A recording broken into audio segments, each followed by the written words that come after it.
Welcome to episode 6 of Healing Old Wounds. This episode continues my journey as a young adult, leaving my homeland for the United States. It includes themes of immigration and emotional reflection. Please listen with care. I begged to stay home so I could go to college. I had no desire to leave my country, especially since my father, Muna, and her children were still there. But my future was never truly mine. The decision had already been made, and it was not in favor of my education or independence.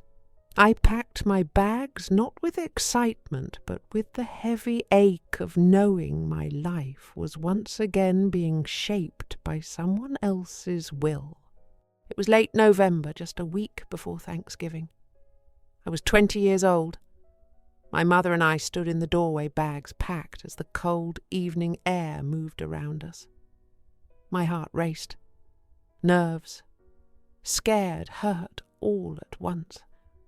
I had so many questions floating in my mind. Am I going to find happiness there? Would I be able to stay calm when I saw Hakeem? Or would I have the courage to confront him?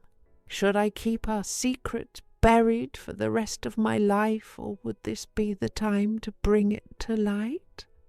It was a red-eye flight with a stop in London. The flight attendants spoke Arabic, and I spent part of the journey chatting with them, delighted to hear a familiar language. My mother and I took turns peering out the window. Sometimes the world below was pitch dark. Other times city lights sparkled like a scattering of stars. The pilot's calm voice came over the intercom now and then, telling us which country we were flying over. The hours in the air felt almost timeless. Somewhere over Europe, the pilot announced that we were approaching London. The city below looked like a scattered necklace of lights. Even though it was the middle of the night, my anxiety grew. This was the first stop on the journey to the rest of my life. During our short layover, we stretched our legs, breathing in the cool airport air and hearing dozens of languages swirl around us. My mother stayed close, holding her small handbag tight. To keep my anxiety in check, I kept my mind occupied, glancing at the departure board. Mesmerized by the idea that people were travelling to every corner of the world. Soon we were back on board to our destination. I settled into my seat, watching the glow of dawn begin to break on the horizon. The Atlantic stretched out below us, a deep indigo that slowly shifted toward morning blue. I imagined what awaited on the other side. New faces, a new culture, new language, new food, new movies and music, a whole new life. The flight felt endless. My mind wandered through warm, comforting memories of home.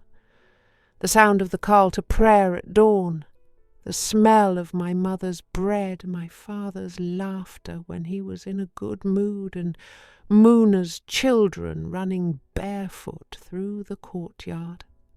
But those tender moments were soon replaced by the harsh reality I was flying toward and the questions that refused to rest. As the plane glided above the clouds, I stared out the small window, searching for answers in the endless blue. I tried to prepare myself for what awaited me, but how do you prepare for the unknown? For faces that once felt like home, but now carried pain.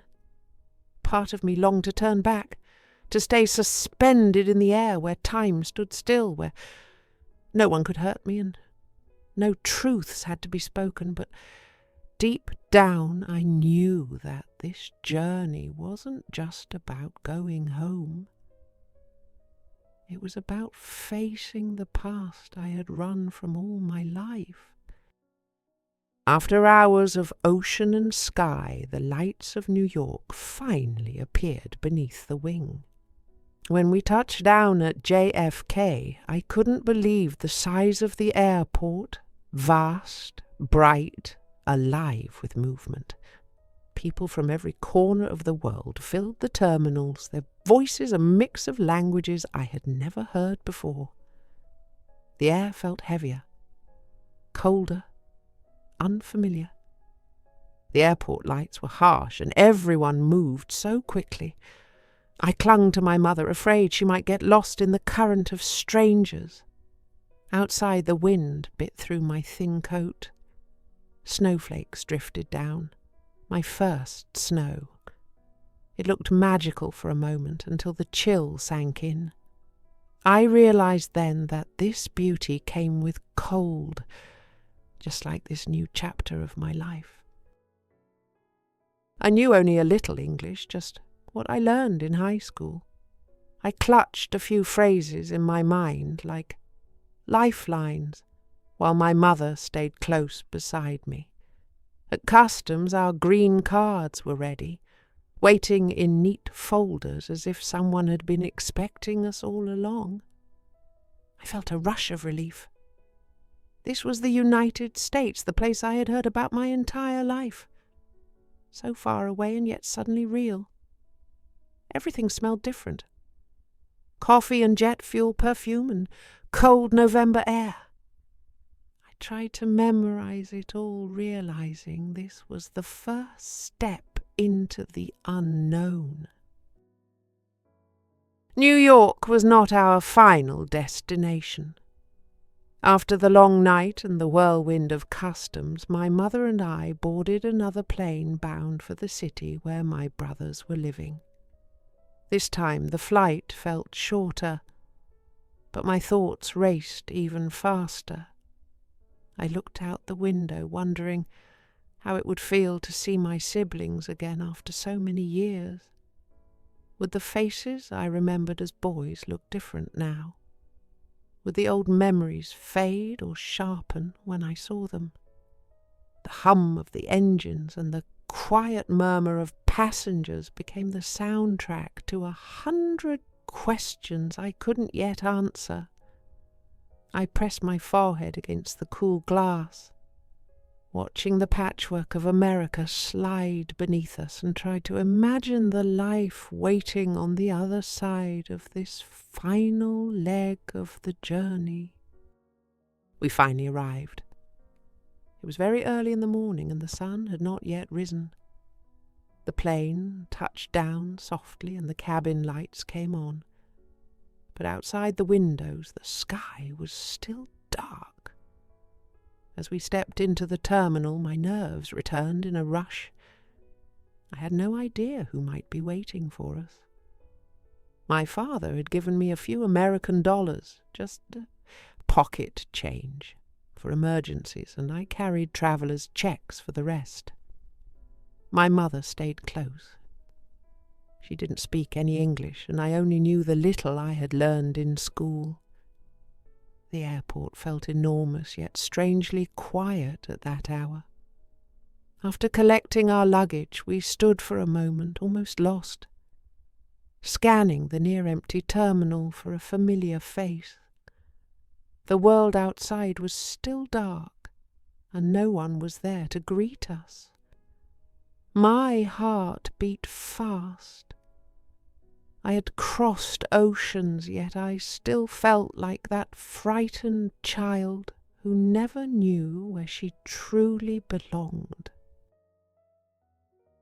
I spotted a payphone but didn't know how to use it, or whether it was free.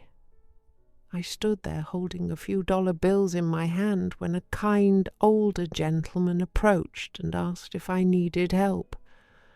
I pointed to the phone and the money, then held up a small piece of paper with Hakeem's phone number written on it. Without hesitation he smiled, reached into his pocket for coins, and showed me how to insert them.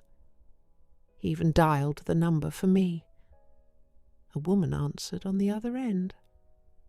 The man explained in English that my mother and I were waiting at the airport to be picked up. Relief washed over me as I realized we were no longer alone. Before walking away, the man looked at me with gentle eyes and said, "Welcome." That single word stayed with me. It felt like a small blessing, a reminder that kindness still existed in this world. He pointed to a nearby bench and told us to wait there. My mother and I sat quietly as the sky began to lighten. Then something caught my eye. Something I had never seen before. The ground outside the airport was turning white, and delicate flakes drifted down from the dark sky. I stared in wonder, hardly breathing. The little 6-year-old inside me wanted to run outside and touch it, to laugh and play. But I stayed by my mother's side. We sat together watching the world slowly cover itself in white as the first rays of morning appeared. Finally, I couldn't resist. I left my mother on the bench where I could still see her and stepped outside. The cold wrapped around me instantly, sharp and thrilling, but I didn't care. I wanted to touch the snow and feel it fall on my face. Tiny flakes landed on my hair and coat, melting as quickly as they arrived. For the first time in what felt like forever, I felt pure joy. Simple, childlike joy. I stood there smiling, the door swishing behind me, watching the world turn white. After so many dark years, the falling snow felt like a quiet promise that something new was beginning. A whisper from the universe telling me that even after pain, beauty could still find its way to me.